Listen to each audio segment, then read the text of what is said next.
Will the United States return to war with Iran? The question is now gaining global attention after US President Donald Trump's return from China.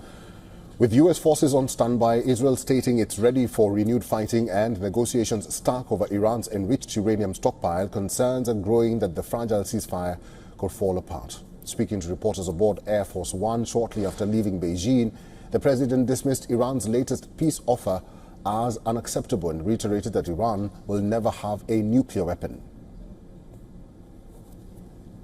Mr. President, just to be clear, I mean, what's next? Is the threat of the bombing starting again? How realistic is that? I don't want to say that. I mean, I'd like to tell you.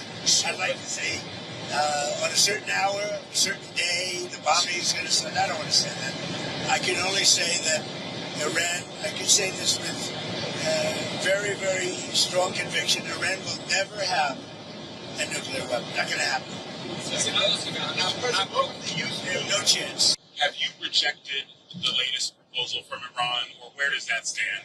I've looked at it, and if I don't like the first sentence, I just throw it away.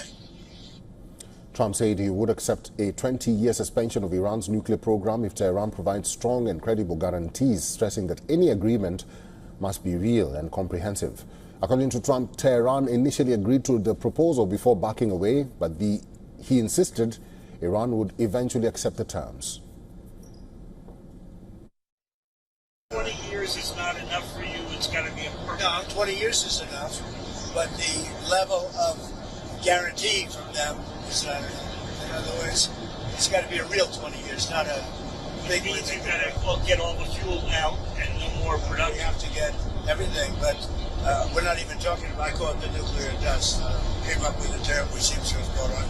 But I'm talking about because they would not remove the... they said that they can't remove it because they don't have the technology to remove it. They don't have the type of tractors.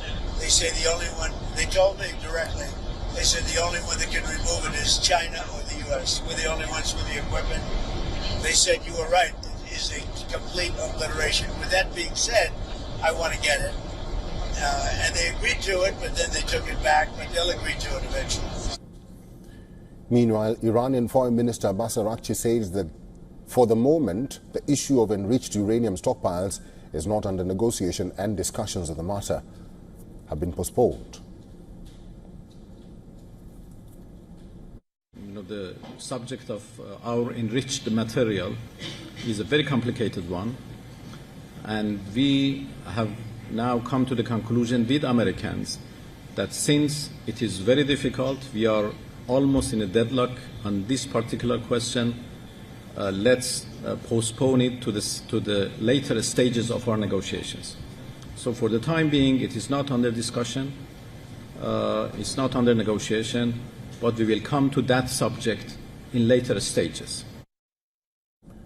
Speaking about the Strait of Hormuz, the Iranian foreign minister said the waterway remains open to international shipping despite rising tensions. He noted that all vessels are free to pass except those from nations at war with Iran or engaged in any military action.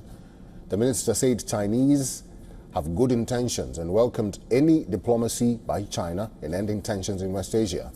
As Trump weighs his decision whether to resume the war in Iran, the Pentagon is preparing for the possible return of military operations against Iran after last month's ceasefire paused Operation Epic Fury. Defense Secretary Pete Hegseth said more than 50,000 U.S. troops have been assigned to West Asia. According to reports, if combat resumes, the U.S. military plans to rename Operation Fury to Operation Sledgehammer. Israeli Prime Minister Benjamin Netanyahu declared that Israel is ready if hostilities resume. At the same time, U.S. officials signaled that diplomacy remains on the table, with Washington discussing another round of talks with Tehran in Pakistan. A Pakistani delegation arrived in Iran on Wednesday to explore a follow-up to the recent meeting in Islamabad, raising hopes that talks may continue despite the looming threat of renewed conflict.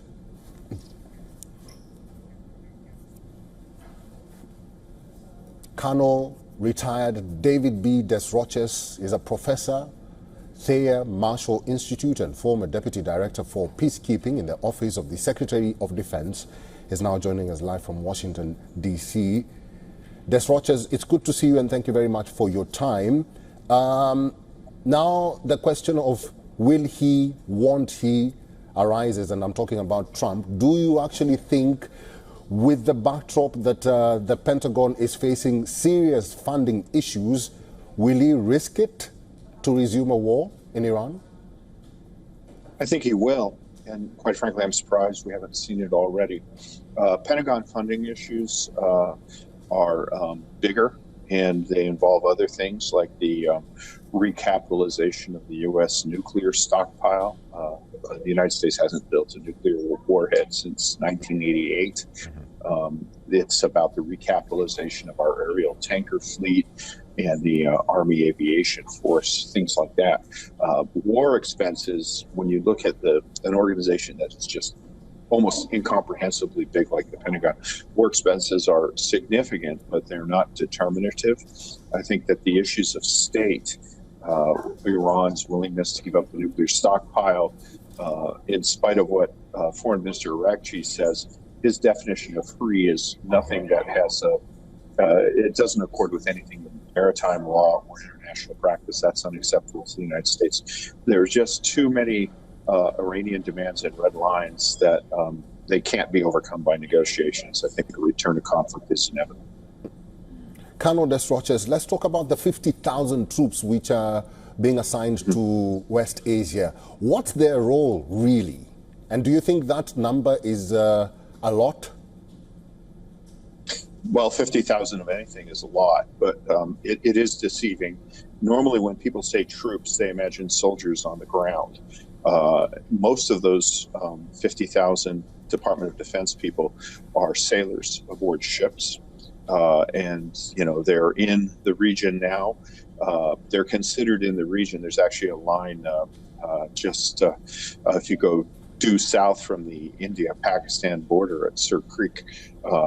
Once a ship crosses on the Pakistan side, and that goes all the way almost to the Antarctica, they're considered to be in West Asia by the U.S. The other significant grouping are people at air bases in the Levant. So they're about 1,100, 1,200 miles away from the Gulf. The actual number of ground forces is probably about less than a fifth of that total number. So it's technically correct, but I think in common usage, it's a little deceiving.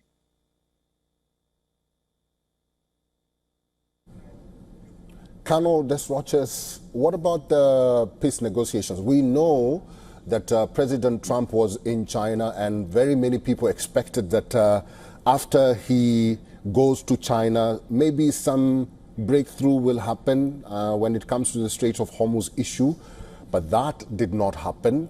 Do you actually think that China can play a role in, easing out the tensions? If they choose to, absolutely China can. I mean, particularly with regards to the Strait of Hormuz issue, China is very, very happy to watch the United States expend effort against Iran, because that's effort that is unavailable to defend Taiwan should China move against Taiwan. But that being said, China is more dependent on overseas trade, and particularly on overseas import of energy, than is the United States. And the precedent that Iran is seeking to establish, where they restrict shipping only to nations they approve of and assess fees for shipping in what have been recognized as international waterway. Quite frankly, well, people forget this, but the shipping lanes that Iran is blocking are in Omani waters, not Iranian waters. That's something that if Singapore or Malaysia applies that, it will starve China of energy. So it's in China's long-term interest to resolve the Straits issues, probably the nuclear issue. But the question is whether they can advance their long-term interests while not compromising their short-term enjoyment of watching the United States be consumed with a conflict that, from I think China's perspective, weakens it in the event of a confrontation with Taiwan. Retired Colonel Desroches, it's good to see you. We'll have to end this discussion here. Thank you for talking to us today. It's always an honor.